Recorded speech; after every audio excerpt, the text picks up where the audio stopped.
Oh, for the lunch, yeah, good. Yeah, good. lunch. So And I that was think only 150 meals, so that's a good sample for them. it was whatever was in Yeah, that bigger thing. that was 150, that would make 150 serving. Okay, so they write that out. They'll give you again Okay, tomorrow. folks, we're back in Rovers Park, Yesterday was all soup, today it's and everybody know turkey. Leroy Moore is back on the scene. I posted a video yesterday about Tampa Housing Authority coming up and basically going door to door to make sure all the residents of Rovers Park has definitely got a good meal. Thankfully, I'm good to go. You know, God was good, so I food and water. I always had that throughout the crisis. But most importantly, a lot of residents that live in Rovers Park was not as fortunate. As you know, people don't have money anyway. So this storm and them having to throw their food away put them in a situation. So this, I guess, explains the necessity of what's going on with Housing Authority today to make sure everybody is eating. Leroy, how are you today? Michael, I'm doing good. Thank you for getting the word out. Good. Appreciate you. Good. Always. Well, look, man, like I was telling folks, we appreciate you. I'm good, but a lot of people in Rovers Park, you know, it's low-income folks. It took all that money away. They got kids. So that means a lot of people without this service right here, door-to-door folks, right, will be really in a situation. So, again, we thank you, man. We appreciate you. Tampa Housing Authority always take care of its own, especially during this crisis right here. And no thanks necessary for me, but I appreciate that, Michael, and our incredible partners. Hillsborough County came through big time to get us connected in with Feeding Tampa Bay and My Florida as well. So they're all responsible for all this food. We're just trying to get it in our site and get it distributed to all the families that need it. So, in other words, it takes a team. Oh yeah, absolutely, absolutely. Okay. We have residents that are volunteering, our staff that's been off for the last few days trying to deal with their own emergencies in their home have been coming in to help get the food distributed. We even got baby food today from Feeding Tampa. Whoa. So pallets of baby food, pallets of water, pallets of MREs, and most importantly, daily they've been giving us pallets of hot meals. Okay. So yesterday was incredible soup. Oh, I forgot to mention Southern Baptist Convention as well. So Okay. they've been providing a lunch meal for our senior residents at Jail Young. Today we was able to split and redirect some of that to River Pines as well to make sure our seniors are getting some good nutritious meals. So yesterday was great soup, hearty vegetable and beef soup. Today it was hot rice and turkey, taco and vegetables and fruits. I mean, just Okay. really fresh stuff coming straight from their kitchens, piping hot. Let me So, ask you a just question. incredible community.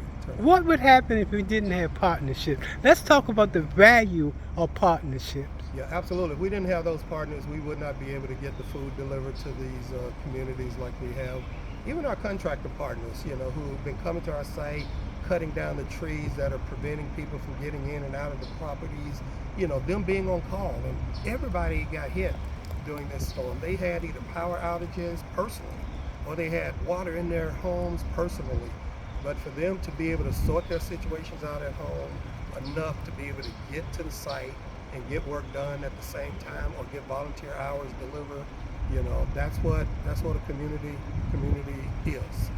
And Rovers Park is in transition. We only got about 40-45 families that are still here. So it's better for us to just put it in our vehicles and take it door to door than to have those 40 people come to one location. And let me emphasize this too. A lot of people in Rovers Park don't drive, like myself. Absolutely. So that again shows why it's so essential. And not only that, but these cases of water is heavy. These cases of vegetables and canned goods, that stuff is heavy. So to be able to have to carry that 4 and 5 blocks, that's a huge burden. So yeah, being able to use our equipment to get it door to door at a site like this, has worked really well. At our other bigger sites, our families have had to come to one location, central location, but they've come with their scooters, with their shopping carts, some of them who drive with their vehicles and just pop their trunk so that we can load it in there to make the delivery back to their homes easier. Any help from FEMA related to this and the Tampa Housing Yeah, I think Authority? FEMA overall is part of the financial support to these organizations, these local community organizations that's able to get this, these meals out. I know Southern Baptist, received FEMA funding.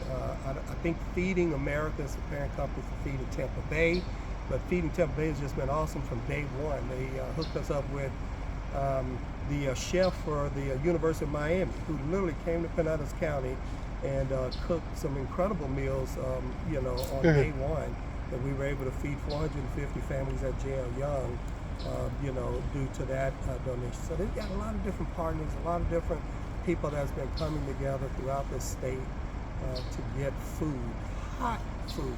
These are hot meals we've been delivering for the last few days, thanks to Feeding Tampa Bay and Southern Excellent. Baptist. Now, what about HUD? Did you need anything from HUD? And if so, did HUD step up and... Yeah, so far, I mean, HUD is sort of giving us the room that we need to, get this emergency, response made. So HUD has offered a lot of waivers so that, things that we have to submit to HUD on a time basis, they've said to us, we're giving waivers for all of that. Handle your emergencies first. And that's what you need from your funding partner like HUD, is to let the local agencies, housing authorities like Tampa, be able to, get what's done, what needs to be done on the site first, and then worry about the HUD protocol and the HUD requirements, Excellent. Next week or the following week. So they've been very patient Excellent. with doing that And- throughout the state. And there you have it, from the horse mouth.